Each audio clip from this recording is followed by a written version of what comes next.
So hi mga ka-POV, day 54 na tanong sa magbasa sa 100 Life Changing Coach Devotional. So magsugod na. Ingon diri nga, perseverance is not a long race. It is many short races one after the other.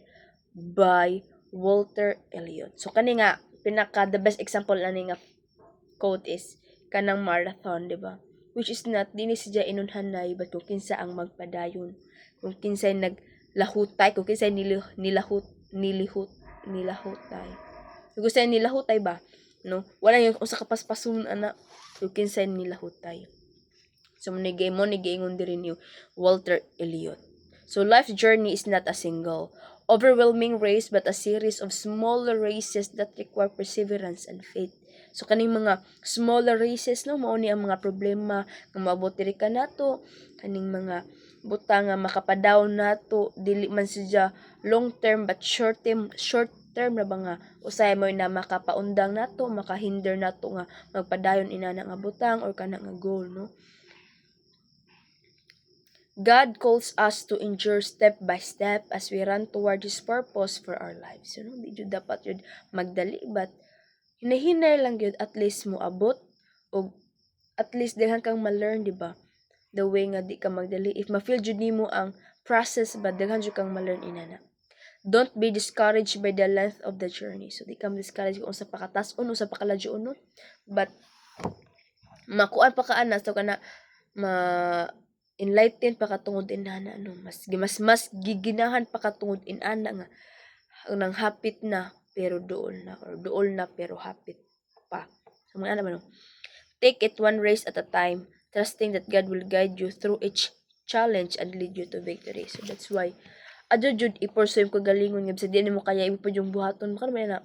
So kuan step by step ba kuan ga inline gapon sa process ba nga di jud dapat magdali mag-take shortcut ba kay kung mo take shortcut kasi imong kinabuhi dali ra pod ka mahuman no. That's why nice yung step by step imong i-feel jud ka na nga moment kay dali mo makita dapat mo ma-appreciate kung unsa imong nakuha karon no, mga imong hunahuna the way you process pa nga butang nga grabe yung pagpaningkamot deserve ni nako makayon jud nga deserve ni nako kanang naabot karon kaning hang kinabuhi karon.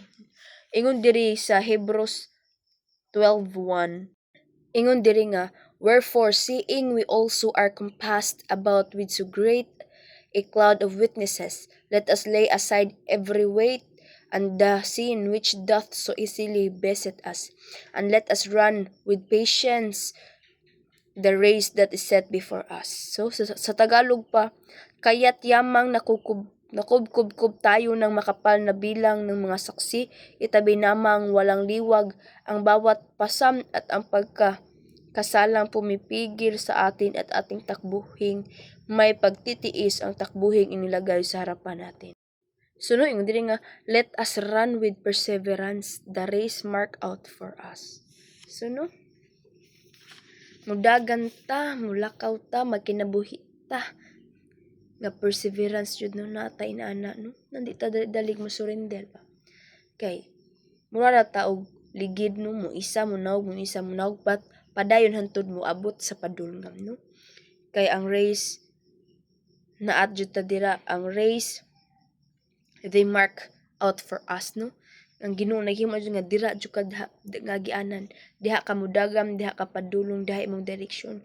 And that's why di ta dali mo surrender kay we are not born what ta nabuhit nga mo surrender no. Kunit nang kinabuhi ta aron atong kabuoto tong mga pangamdoy, atong himaya atong Ginoo, atong simbahan atong Ginoo ug atong tagagalipay ang Ginoo atong kagalingon no.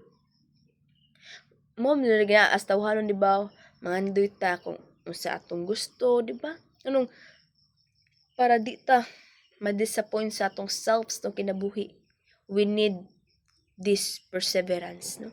Padayon ka jud no to have our personal development no. Isod na dira ang perseverance sa personal development ka. Dili ka dali-dali mo surrender. Di ka dali mag-desisyon nga di nako. Di ka dali ma-down, but kundi you have a perseverance character or personality sa imong personal development aron imong makuha imong pangandoy ug imong mga gusto sa kinabuhi.